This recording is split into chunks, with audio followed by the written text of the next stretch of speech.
Voilà, je suis très heureux de vous retrouver pour cette deuxième édition des rendez-vous femmes d'exception. Un plateau juste magique avec que des champions. C'est maintenant, juste après le générique.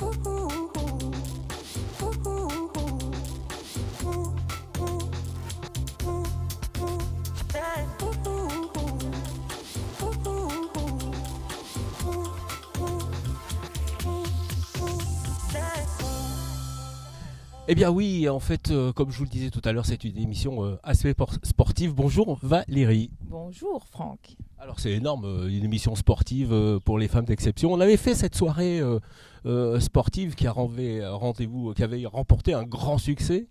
Et puis là, on est sur une tellement belle terrasse. Et oui, on se retrouve ici à l'Incomparable. C'est un lieu magnifique. C'est toujours très inspirant d'être ici, devant un lac du Bourget majestueux. Et merci infiniment Thierry de nous recevoir chez toi ici.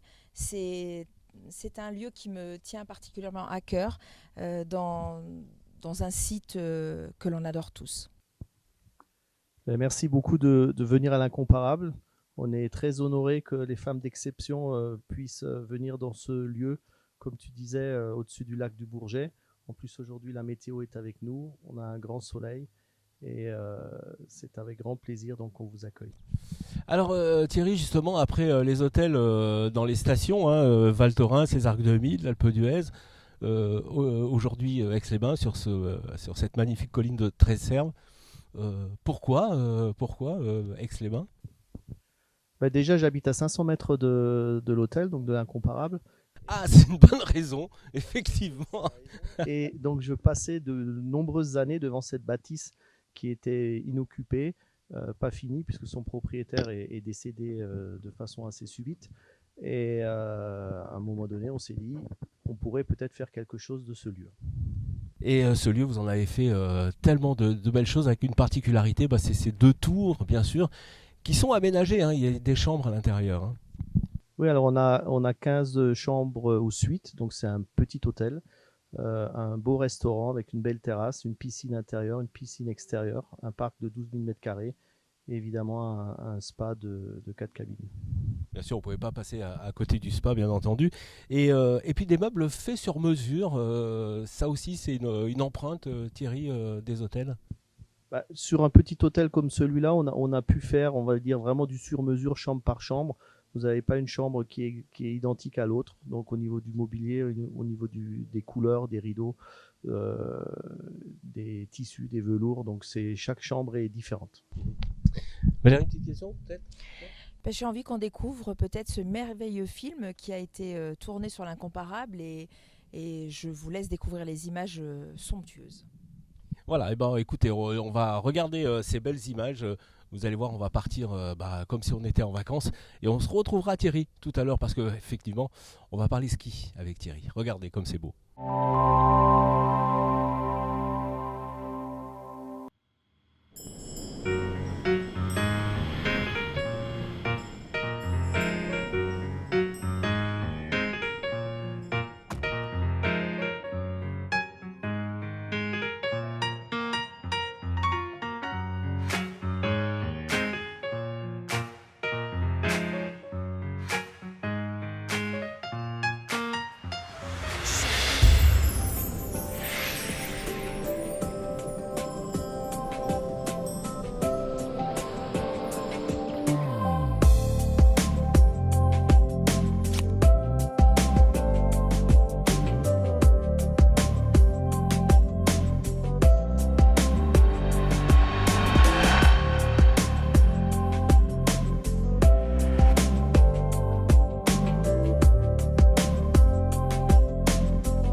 Allez, de retour sur ce plateau, et quel plateau, sur cette terrasse de l'incomparable, partenaire de cette émission, les rendez-vous de femmes d'exception. Alors Valérie, tu as voulu accueillir plusieurs sportifs pour ce nouveau magazine, ce nouveau rendez-vous de femmes d'exception.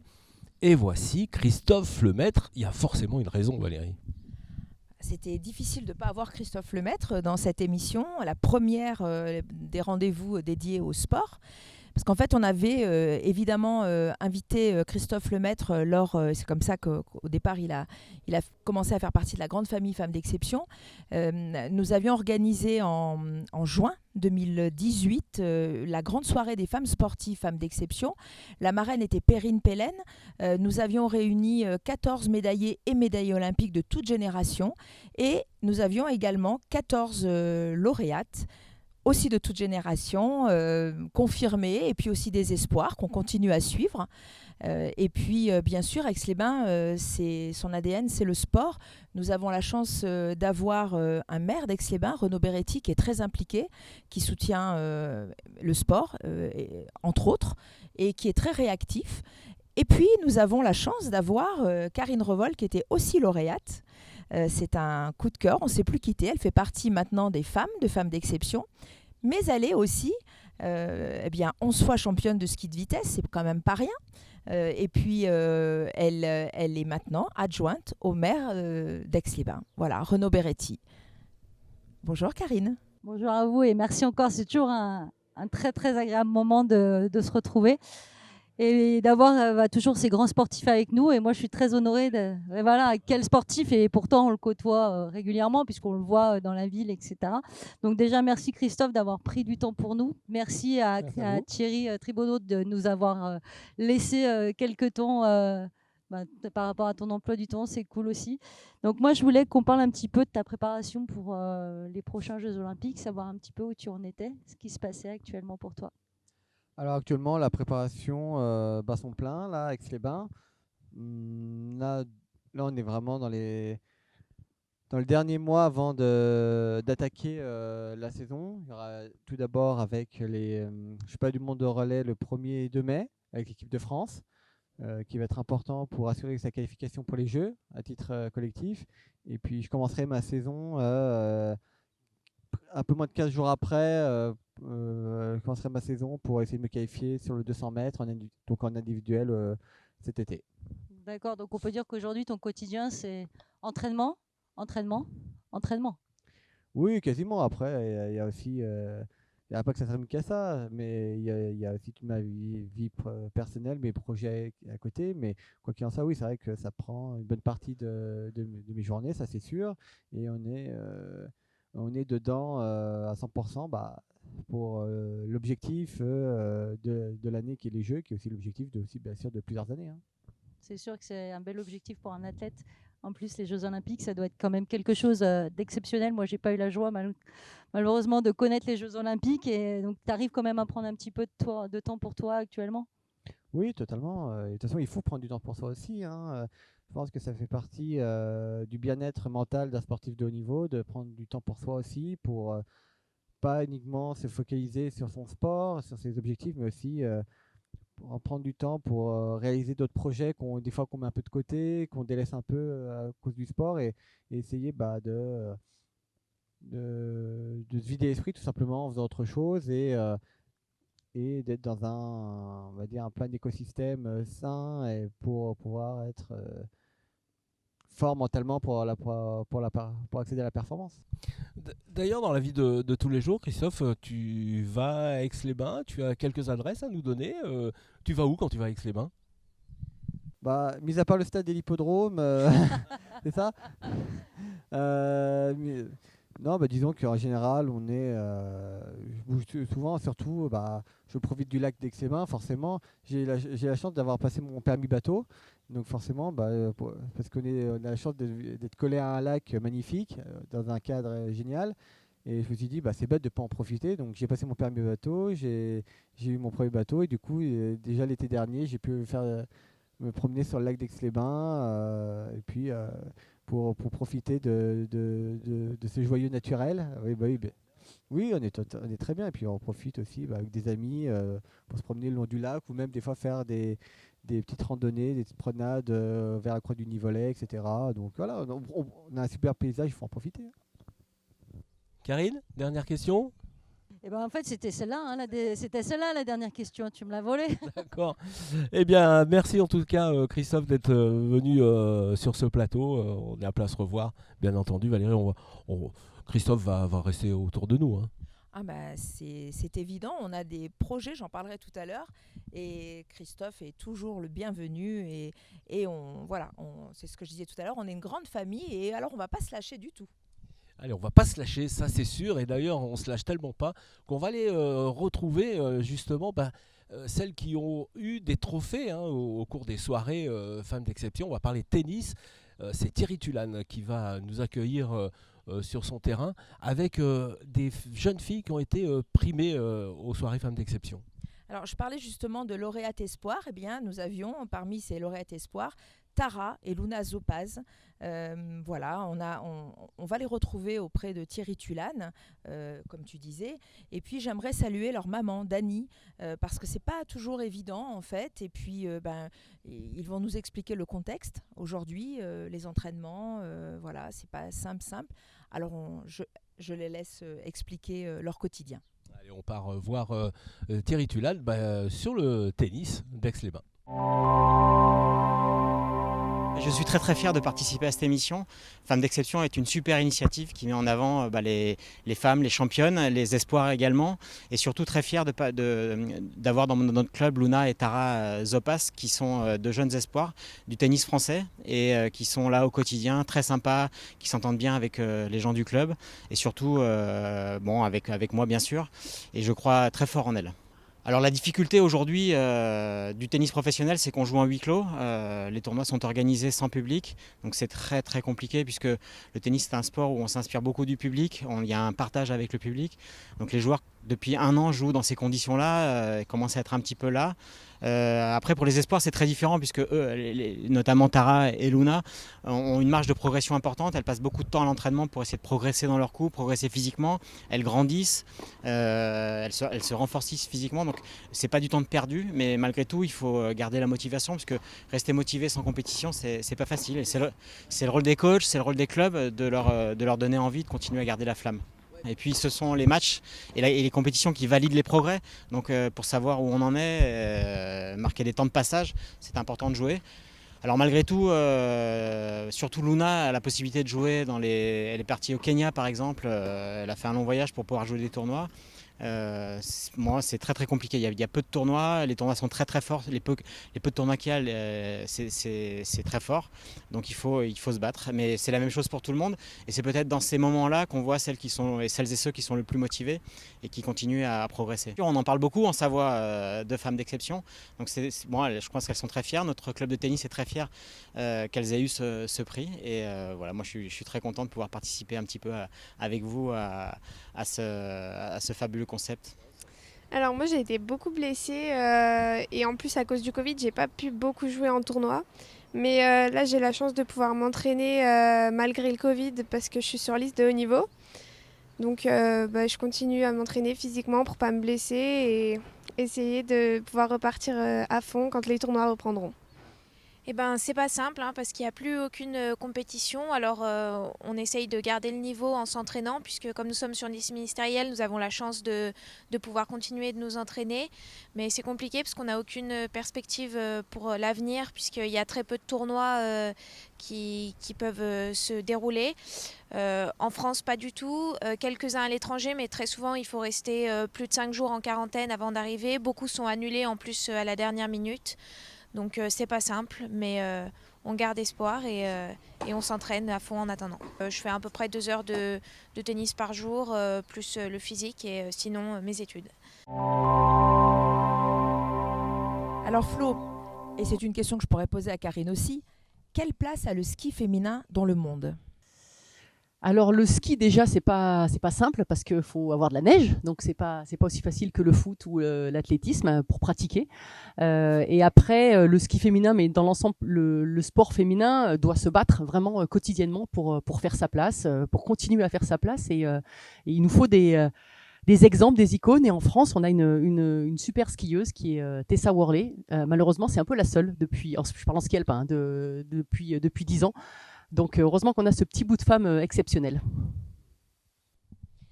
Et oui, on la soutient et on espère que voilà, elle viendra nous voir aussi. Et c'est vrai que c'est un sacré bout de femme.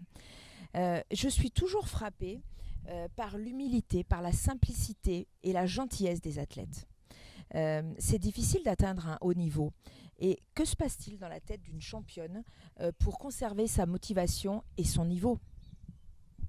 Je crois que le point commun entre tous les athlètes, c'est le travail, déjà. Et puis, dans une carrière, en fait, on parle souvent des hauts, des médailles, des victoires, mais on parle jamais des bas, on voit pas non plus tout le travail qui est fait. Moi, je prends souvent l'image d'un iceberg et on voit seulement les 10%, quoi. On voit la médaille sur le podium, le bouquet de fleurs, voilà, la Marseillaise, pourquoi pas des fois. Enfin, moi, j'ai pas eu la Marseillaise parce que j'ai fait que des médailles de bronze. Bon, c'est pas grave. Mais voilà, on voit essentiellement ça, mais on voit pas tout le travail en dessous. Et puis les blessures. Alors en ski, voilà, on passe souvent par la case blessure. Donc tout ce travail-là nous construit et fait que chaque jour, de toute façon, on est rappelé sur terre ou sur neige et on remet à chaque fois tout en cause. Il faut retravailler, repartir entraînement. Mais en revanche, ce qui nous lie tous, c'est la passion, quoi. La passion et nous, la passion de la glisse. Oui, c'est sûr que c'est la passion. Et c'est tout à fait vrai ce que tu disais, Florence. Ça change pas une vie. Enfin, j'ai envie de dire, ça change pas une vie pour moi, d'avoir eu des records du monde, d'avoir été plusieurs fois championne du monde, ça n'a pas changé ma vie. Au contraire, c'est vrai que ça amène un plus parce qu'on a l'impression, entre guillemets, d'être différent des autres. Mais au fond, on est pareil. Hein. Athlète de haut niveau, quand même, ça nécessite quand même pas mal d'efforts. Alors justement, qu'est-ce qui se passe après ? On n'en parle pas souvent, mais quand on a été athlète de haut niveau comme vous l'avez été, à un moment donné, ça s'arrête, la lumière s'arrête. Et qu'est-ce qui se passe après ? Comment vous le gérez, autant Karine que Flo ? Je commence. Je pense qu'être athlète de haut niveau, c'est une super école de la vie, mais qu'il faut préparer l'après. Il faut ouvrir un peu les œillères parce que quand on est athlète de haut niveau, on est très centré sur soi et on voit pas forcément ce qui est à côté. Alors moi, quand je me suis blessée, j'ai toujours fait des études et mes parents d'ailleurs ont toujours voulu que je continue mes études et c'était un équilibre nécessaire pour moi pour voir un peu ce qui se passait ailleurs et ça m'a permis de voir un autre monde, de me construire, de relativiser aussi, de prendre du recul et ça voilà, c'est pour ça que j'ai commencé des études, je les ai continuées après, j'ai découvert un peu ce qui me plaisait mieux ou moins bien et ça m'a permis de choisir un peu ce que je faisais quand j'ai arrêté. Et après il y a la manière dont on arrête aussi, je pense que c'est important de décider quand on arrête et de ne pas le subir parce que il y a beaucoup de choses qui changent après par la suite. Karine, tu valides ? Je valide entièrement. C'est vrai que le sport, ça dure qu'un temps, on va dire. Athlète de haut niveau, c'est un tout petit laps de temps dans une vie. Donc il faut quand même penser à ce qu'on va faire après. Pour ma part, du coup, finalement, je suis restée dans le sport. Et puis, ça m'a permis aussi maintenant de faire parler mon expérience au niveau de la ville. Et c'est vrai que pour moi, en fait, c'est une vraie fierté, ça. Parce que je me dis qu'au final, tout ce que j'ai fait auparavant, maintenant, je vais pouvoir l'amener sur les autres, l'amener sur les clubs, avec les présidents et ça. J'ai presque envie de dire que ça, c'est une super belle médaille. Oui, parce qu'il faut préciser quand même qu'elle est DTN aussi. Hein. Elle est élue, mais DTN quand même. Hein. Elle est plein de choses, Karine. Elle a même eu la Légion d'honneur remise par les mains de Jean-Claude Killy. C'est quand même pas rien non plus. Hein. Voilà. Mais je parlais tout à l'heure de l'humilité des grandes championnes. Voilà, ça en est un bel exemple. Flo, je sais que tu as toujours le cœur grand ouvert et tu t'occupes d'associations. J'aimerais que tu nous en parles, s'il te plaît. Oui, alors je vais parler particulièrement aujourd'hui de 2 voire 3 associations. Une, depuis 20 ans, je suis engagée auprès de l'association Étoile des Neiges. Donc, voilà, c'est pas loin non plus de... ça parle beaucoup.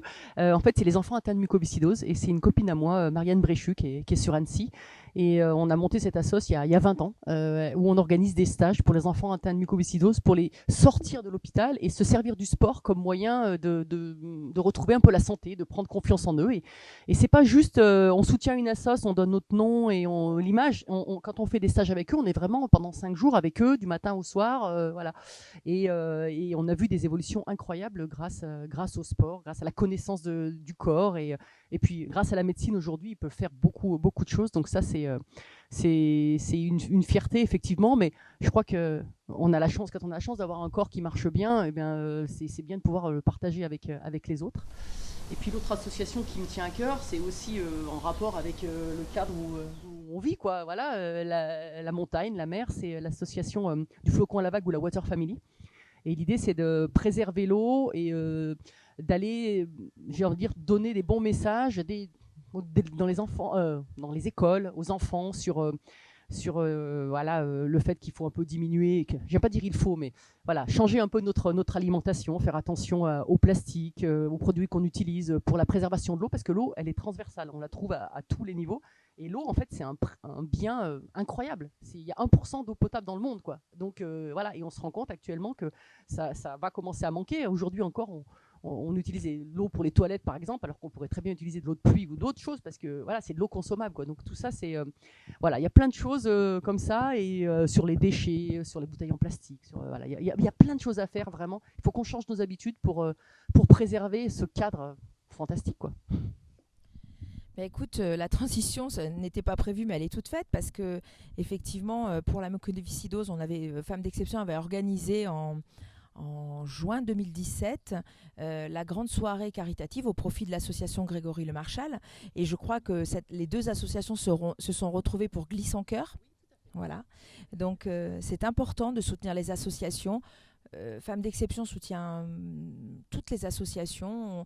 Au moins une fois par an, on organise, en fait, on essaie de rassembler tout le monde, d'offrir des cadeaux aux enfants, de leur offrir des places de cinéma, d'être proche des associations. Je pense que c'est très, très, très important. Et on a soutenu, là, ça vient de se terminer, mais l'association Zicomatique, on a toutes participé au kilomètre du cœur. Voilà, ça s'est terminé le 31 mars. On a bien marché, on s'est bien investi, et c'est avec un grand plaisir, avec un président, Clément Dumont, qui est très très investi, c'est magnifique. Et puis aussi, j'en profite parce que l'association Grégory Le Marchal s'associe avec à plein poumon, et c'est une course connectée qui a lieu en ce moment du 5 au 25 avril, et chacun peut en fait, nous Femmes d'Exception, on a fait une team, chacun peut s'inscrire, donc il faut aller sur a-plein au pluriel poumon au pluriel.fr, et on court pendant 1,5 km, Karine, on va y aller, je vais te suivre, 5 ou 10 km, et puis les bénéfices seront reversés en fait au profit de l'association Grégory Le Marchal. Donc on est toutes là. Je pense aussi à Stéphanie Noras, elle communique de l'association, qui court tous les matins énormément, et qui là... Non, elle n'a pas les talons pour courir, et donc elle va participer aussi à ce défi sportif. Voilà. Eh bien, merci en tout cas, Flo. Merci d'être venu. Ça m'a fait très plaisir de revoir. Oui, alors je crois qu'on voulait juste dédier cette émission à quand je parlais des associations, j'ai une amie qui a disparu il n'y a pas longtemps, qui s'appelle Julie Pomagalski, une grande championne de ski, championne du monde, vainqueur de la Coupe du Monde en snowboard, et qui était très investie avec nous dans les associations, et on va garder le sourire pour elle, parce que elle, c'était un grand sourire. Elle a disparu en montagne en pratiquant sa passion, malheureusement, mais voilà, on pense à elle très fort et on l'aime très fort. Voilà, je te remercie, Flo, d'avoir évoqué. C'était très important, parce que j'ai eu Isabelle Blanc hier, qui ne pouvait pas être avec nous et qui tenait vraiment à dédier cette émission. Voilà, et on apporte tous nos soutiens évidemment à sa famille, ses proches, ses amis, dont tu fais partie, dont Isabelle Blanc fait partie. Voilà, et ça a touché le monde du sport. On est tous très tristes, et voilà, on a une pensée pour elle, et cette émission lui est dédiée. Donc en fait, moi je suis un peu émue en même temps et voilà, non, mais pour moi c'est quelque chose d'important d'avoir Flo avec nous parce que moi je me souviens de Florence. Alors ça date, c'était de 92. J'ai eu la joie d'être là quand c'est hier, quand elle a eu sa médaille et en plus, donc je vais quand même te faire voir ça parce que j'ai demandé à ma fille de me l'envoyer, je voulais l'amener et puis j'ai oublié, mais regarde, parce que c'est quand même pas mal. C'est une petite photo. Elle est en noir et blanc donc? Non, pas du tout. Voilà, regarde, tu vois. Et là, oui. Donc c'était un dessin avec marqué Florence Masnada dessus. Excellent. Mary Belle. Tu me l'envoies. Ouais. Voilà, donc en fait c'est un super honneur pour moi d'être là parce que pour moi Florence à l'époque, même maintenant, mais c'était quelqu'un, c'était comme Perrine Pellen, c'était comme Fabienne Serra, c'était des gens incroyables. Et en fait se retrouver là, c'est génial. Et ben voilà, vous voyez, les femmes papotent, les femmes d'exception papotent et nous on subit. Allez, on va pas subir très longtemps parce qu'on va partir du côté des entreprises Millet. C'est l'heure de la chronique de Millet. On diversifie la pépinière dans le sens où on s'est lancé dans une labellisation qui s'appelle végétal local. Donc le principe c'est de produire des végétaux issus du territoire. Donc pour ce on part de la semence de l'arbre, donc indigène, que l'on va récolter par nos soins sur des zones bien déterminées à l'avance et que l'on met en culture, que l'on prépare et que l'on met en germination, en culture par la suite. Ça évite aussi d'importer des végétaux de l'étranger qui ne sont pas forcément adaptés aux conditions climatiques de la région. Et puis, c'est préserver aussi la biodiversité de nos espaces, quoi. J'ai embauché à ce titre un jeune écologue qui est passionné par ce thème, donc qui va récolter en milieu naturel lui-même donc les graines sur les arbres ou au pied des arbres, tout au long de la saison en fonction des espèces qui ne sont pas mûres toutes les mêmes au même moment, quoi. Une fois les graines ramassées, elles sont triées, préparées, on les stratifie, c'est-à-dire qu'on lève la dormance pour qu'elles puissent germer. Donc pour ça, on les met soit dans du sable, soit dans des frigos, des congélateurs, sur différentes périodes. Ça peut aller de 6 mois jusqu'à 2 ans pour certaines espèces.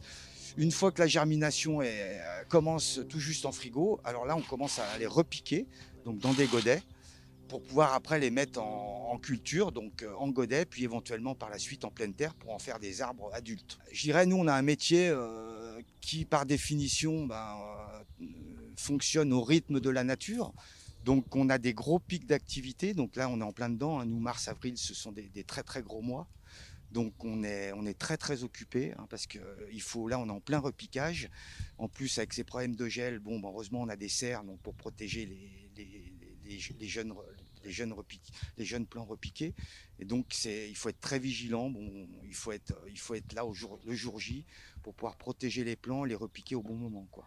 Alors après, c'est des plants qui sont revendus déjà pour tout ce qui est projet de renaturation, de restauration de milieux naturels, etc. Et également pour les collectivités locales, les villes qui s'intéressent de plus en plus justement à un matériel végétal local. Et puis pourquoi pas pour les particuliers qui sont de plus en plus sensibilisés à cette problématique, quoi.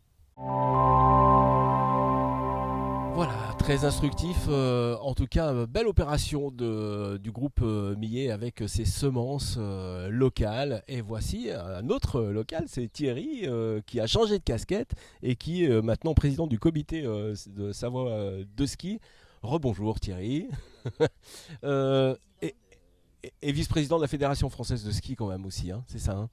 On peut faire d'ailleurs un premier bilan de Savoie, du comité Savoie sur cette saison très compliquée bien sûr, hein. Cette saison c'était compliqué, on s'est dit est-ce qu'on arrivera au bout. Protocole sanitaire renforcé, pas de public sur les Coupes du Monde, donc c'était un peu mal engagé, ouais. Mais quand on voit le résultat final, au début on aurait tout de suite signé en disant on veut la même. Alors justement, on peut en parler Thierry. En premier on a donc Alexis Pinturo qui gagne le Globe du Général. C'était pas arrivé depuis Luc Alphand en 1997. Après, on peut parler également de Clément Noël, qui fait une saison un peu en dessous de l'année dernière, mais quand même une belle saison. Et Victor, qui est le local d'Aix-les-Bains, puisqu'il est d'ici, originaire d'ici. Victor Muffat-Gendais. Victor Muffat-Gendais, ouais. Après, il est passé par le club de Bonneval et Val d'Isère, qui fait une superbe fin de saison, puisqu'il ramasse 3 titres de champion de France. C'était inespéré. C'est Donner la banane et la pêche pour la saison suivante et pour s'entraîner. Après, on a également la relève, les jeunes. Donc, il y a pas mal de jeunes du comité de Savoie, Diego Rigoni qui performe, Bianchini également. Donc voilà, en biathlon, on a la même, en ski de fond, enfin dans toutes les disciplines, on a des jeunes qui poussent. Et donc c'est bien puisque ça va alimenter les équipes de France. Alors justement, puisqu'on a le vice-président de la Fédération française de ski, comment va se gérer l'intersaison, l'été et puis surtout la saison d'hiver prochaine? Ah ben là, on est en plein dans les budgets. Donc Fabien Saguez œuvre sur les groupes. On sait que c'est un peu compliqué. Mais bon, il y a quand même les partenaires qui nous soutiennent. Ça, ils vous ont pas lâché les partenaires à la Fédé, hein, ça c'est intéressant. Les partenaires n'ont pas lâché. Sur le comité de Savoie également, je les remercie. Tous nos partenaires premium, VIP sont restés à nos côtés et donc ça fait du bien. Karine, des champions locaux, c'est toujours important d'avoir des champions autour d'Aix-les-Bains et en Savoie en tout cas. Hein. Bah oui, évidemment. Et Thierry vient de parler de Victor, qui est quand même un de nos ambassadeurs de la ville d'Aix-les-Bains. Donc, on a la chance d'en avoir 13 cette année. Auparavant, on en avait 7. Donc, c'est pour juste vous rappeler et vous faire voir l'importance de nos sportifs aixois et leur niveau surtout. Donc, maintenant, moi, je les connais un peu plus. Je travaille un peu plus avec eux, avec les clubs. Et on a vraiment mis aussi l'accent sur les Paralympiques un petit peu cette année. On en a quand même 3 qui rentrent au niveau de l'ambassadeur. Et c'est vrai que c'est génial parce qu'il y a une belle osmose. On a constaté aussi qu'ils étaient vraiment présents constamment on a eu des résultats.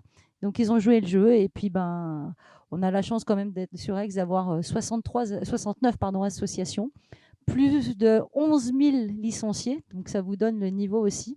Et on a vraiment des clubs qui sont au top du top, notamment, on a vu tout à l'heure avec Christophe, avec l'ASA. Club d'athlétisme. On a aussi un très très beau club avec l'Aviron où ils nous sortent des champions d'Europe. Voilà.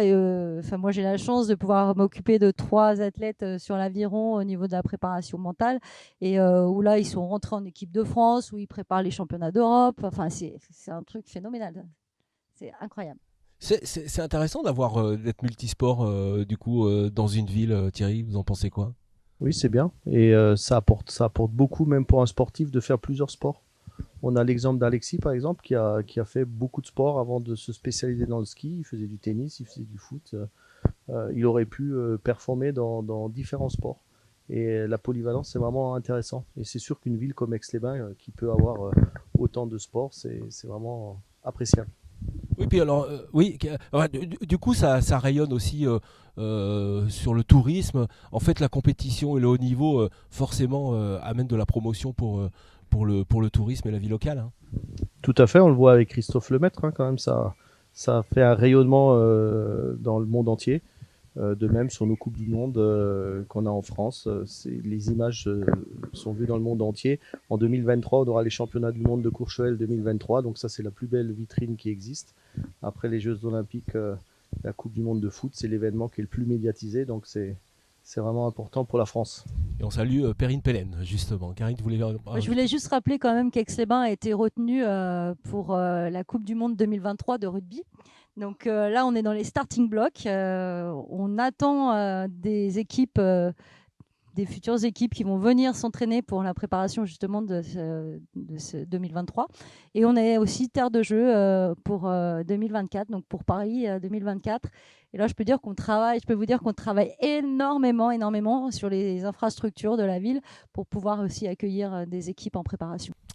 Voilà, alors les femmes d'exception, des sportives, elles sont toutes là, Valérie. Ah ben moi, c'est tout ce que j'aime en fait, hein, rassembler comme ça. Moi, je suis tellement heureuse d'entendre parler comme ça de femmes et d'hommes. Et ben, nous, on est toujours derrière, on aime ce lien, on aime cette proximité, on aime tout ça. Et on sera toujours là pour soutenir, toujours là pour rendre service, toujours là pour être utile. Ça nous tient à cœur et ça aussi, c'est les valeurs femmes d'exception.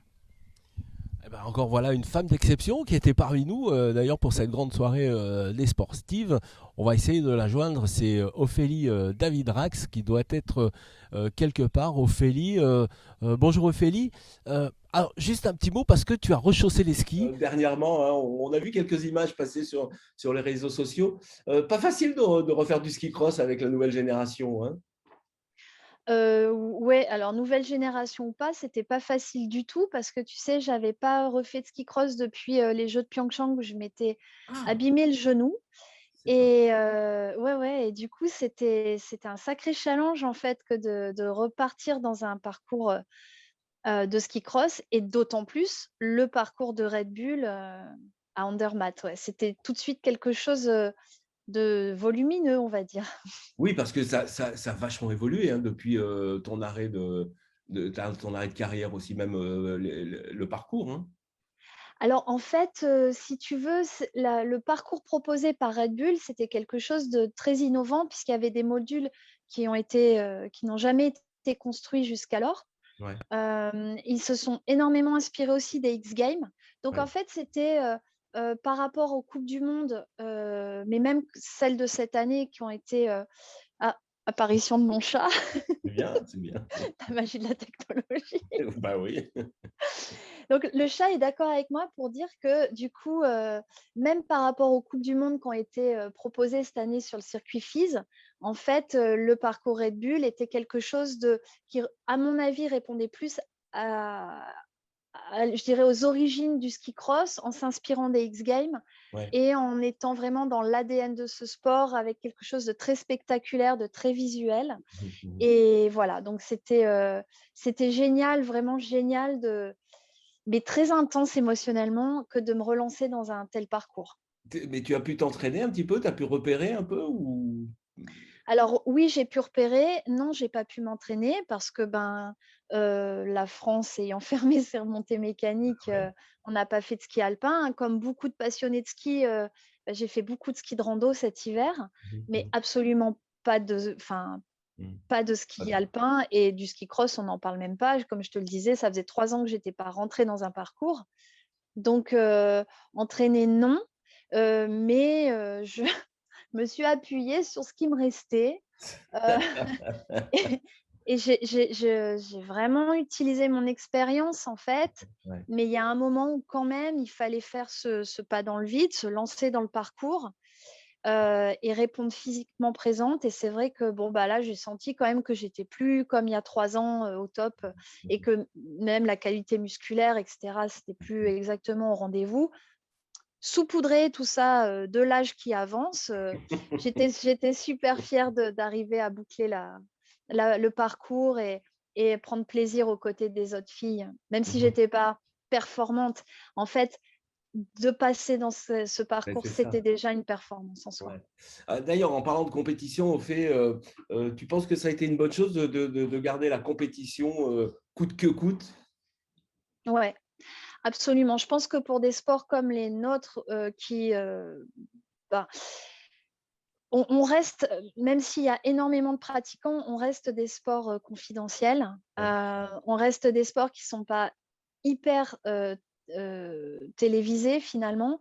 Il fallait absolument, je pense que la saison ait lieu. Les championnats du monde ont pu avoir lieu dans toutes les disciplines. En ça, la FIS a vraiment été solide et a répondu présente. Et c'est hyper important pour des sports comme nous de montrer qu'on est là tout le temps, de frapper à la petite lucarne des télévisions pour les championnats du monde chez les gens parce que il faut qu'on existe. C'est quelque chose, je pense, de super vital en fait. Mais c'est vital aussi pour les compétiteurs, pour les athlètes, parce que vous avez forcément un trop-plein d'entraînement et à un moment donné, il faut que ça sorte en compétition quand même. Oui, et puis nous, c'est vraiment hyper saisonnier. Il faut savoir que les athlètes s'entraînent 8 mois pour concourir à peu près 3 mois. C'est de la folie quand tu y réfléchis. Donc, oui, il y a évidemment de ça. Après, tu sais, je pense que la qualité numéro 1 de l'athlète, c'est aussi de savoir s'adapter. Et en l'occurrence, encore plus quand tu fais un sport d'extérieur. Donc, les athlètes se seraient de toute manière adaptés. Mais c'est vrai que on aurait eu un trou, si tu veux, dans la progression. Il fallait vraiment penser aussi à nos jeunes et aux jeunes qui en fait sont accrochés par ce sport en voyant les champions à la télé, Bien sûr. voyant, en entendant via Ski Chrono, etc. Voilà, donc en fait, il fallait, je pense, continuer à occuper le terrain. Et même pour les stations, je pense que ça a été hyper important pour elles d'organiser, de continuer à vivre ski parce que l'encéphalogramme plat comme ça, c'est pas possible, quoi. C'est terrible pour les Ouais, stations c'est de terrible. ski. On ne parle pas d'économie, hein. On parle Oui, non, juste bien sûr.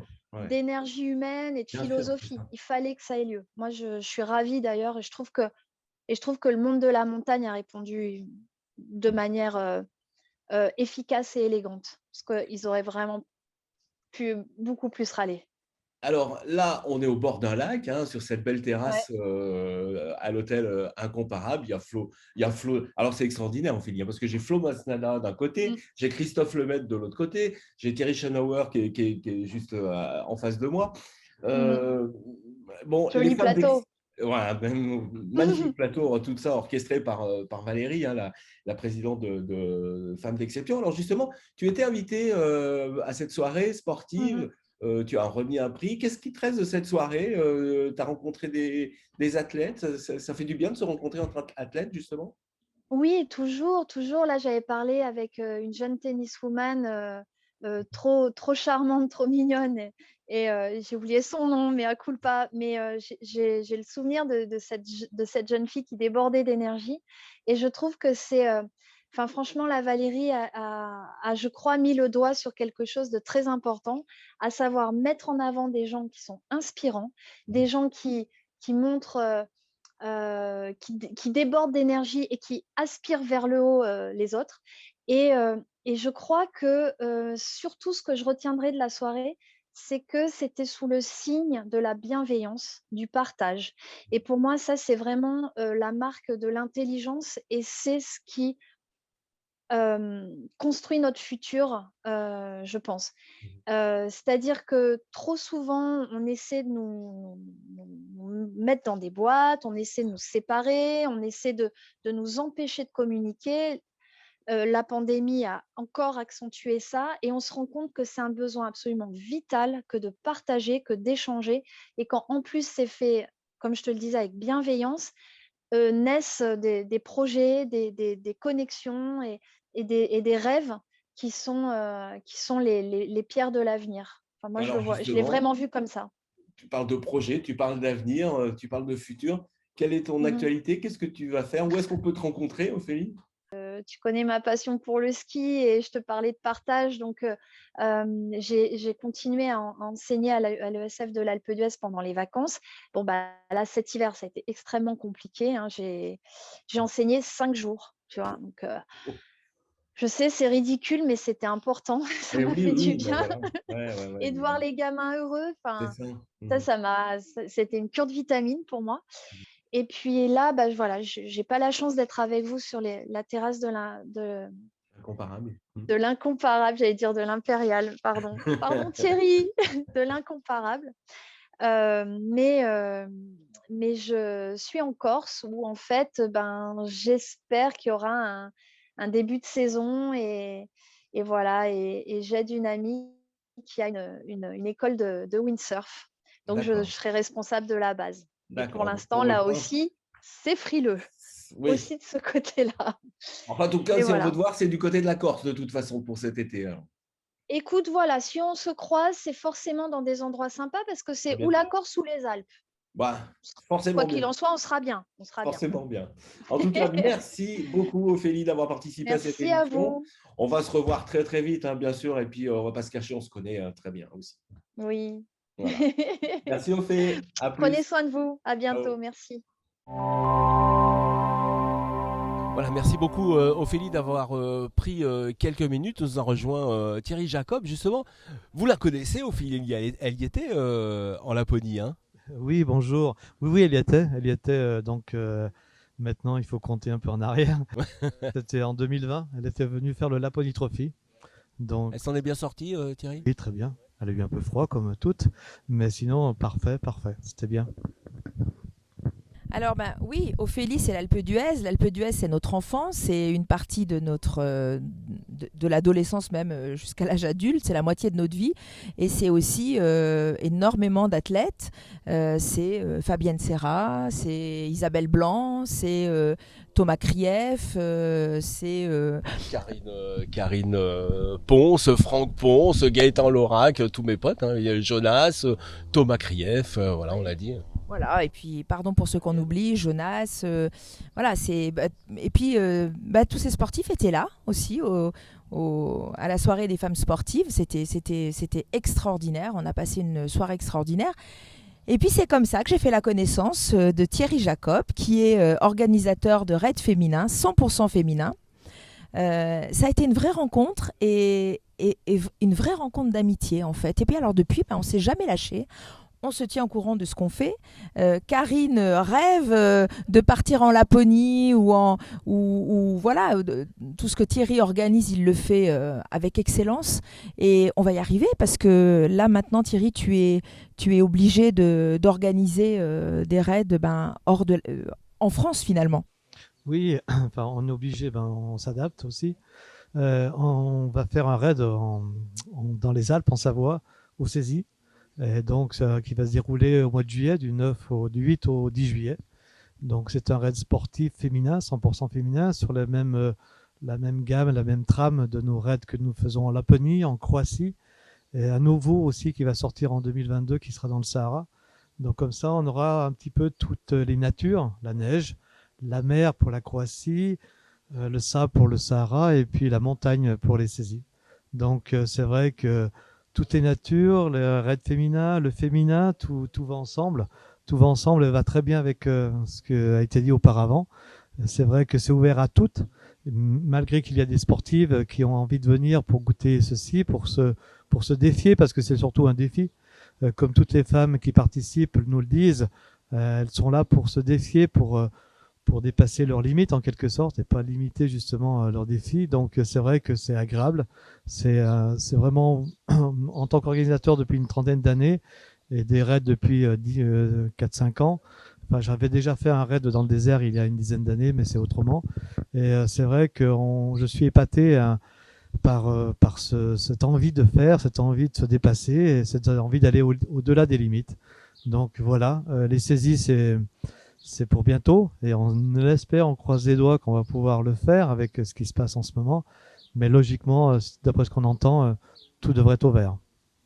Alors nous, on annonce officiellement, mais Thierry le savait déjà, on a une team femme d'exception qui sera présente au Cési avec Karine qui sera là.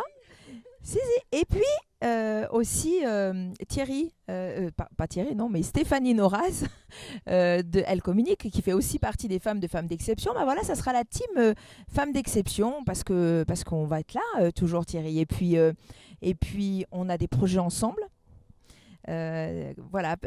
Thierry, c'est le parrain de cœur de Femmes d'Exception. C'est vraiment un homme d'exception. Je le dis vraiment parce que je le pense très sincèrement. Et voilà, on a la prochaine grande soirée, quand on pourra reprendre nos grandes soirées Femmes d'Exception, on va organiser une fois par an une grande soirée des femmes sportives. Et ça sera en collaboration avec Thierry, puisqu'on fera pas ça sur une soirée, mais sur un week-end. Et on va avoir des défis sportifs et on va être, on va monter ça ensemble. Thierry, on en a déjà parlé. C'est avec plaisir, oui, c'est évident. Ouais. Moi, j'ai toujours envie de monter des nouvelles aventures. Donc, en voilà une autre. Et puis en plus, chez nous, encore plus motivant. Donc, c'est clair, avec plaisir, on est en écoute. Et j'en profite aussi pour dire que nous aussi, tous nos raids féminins soutiennent une association qui s'appelle Vivre comme avant, qui est une association contre le cancer du sein. Ce sont toutes des femmes qui ont eu le cancer, et heureusement, elles s'en sont sorties. Et ce sont des femmes qui vont dans plus de 100 hôpitaux en France soutenir et informer les femmes qui ont le cancer du sein. Et puis avec des marraines d'exception, en tout cas. Hein. Oui, merci. Il y a Nathalie Péchala qui est à mes côtés depuis, justement, pour ses raids féminins. On a aussi des sportifs masculins qui nous soutiennent, comme Gérard Rolls, qui est à mes côtés depuis une dizaine d'années. Donc c'est vrai que ce sont des gens qui m'aident à parler de nos événements, qui demandent qu'à être connus, à avoir une notoriété, ils en ont déjà, mais on n'en a jamais assez. Et puis, justement, il faut promouvoir un peu ces belles actions, ces beaux gestes sportifs et surtout les soutiens. Oui, et d'ailleurs, Gérard Rolls, grâce à toi, avait enregistré un message très gentil pour les soirées des femmes sportives, comme Marie Baucher, comme Edgar Gros-Piron, comme voilà, des tas de personnes qui nous avaient soutenus. Et ça fait toujours chaud au cœur. Et puis voilà, je crois qu'il faut qu'on soit une grande famille et qu'on se soutienne tous les uns les autres, parce que ce qu'on partage, on donne ce qu'on a dans le cœur, et ce qu'on partage, c'est ça le plus important. Ouais, enfin, Thierry Jacob, il aime bien les femmes, hein. C'est pour ça qu'il a fait quelque chose autour des femmes, hein, parce que finalement, c'est ça en fait le secret, Thierry. Il y a des femmes comme tous les hommes. Heureusement qu'elles sont là pour nous. Heureusement. Mais, et en plus, c'est vrai que, merci pour tous ces compliments, mais c'était normal, en organisant des raids féminins, que je sois aux côtés de la plus belle association des femmes à Aix-les-Bains. C'est beau, bravo. Voilà, écoutez, c'est la fin de cette émission. Merci de nous avoir suivis. Vous êtes très nombreux à nous suivre sur la première. La deuxième aura autant de succès. Cette émission était dédiée donc à Jubilee Pomagalski. Et on va se donner rendez-vous un peu plus tard, dans un mois. Une très belle émission dans un mois. Soyez à l'écoute, parce qu'on va vous surprendre et on va encore partager. Ça va être magnifique. Et merci encore à Thierry de nous avoir reçus dans ce joyau ici à Tresserve. Merci, bye bye, à la prochaine fois. Merci à tous les invités, bien sûr. Ciao, ciao.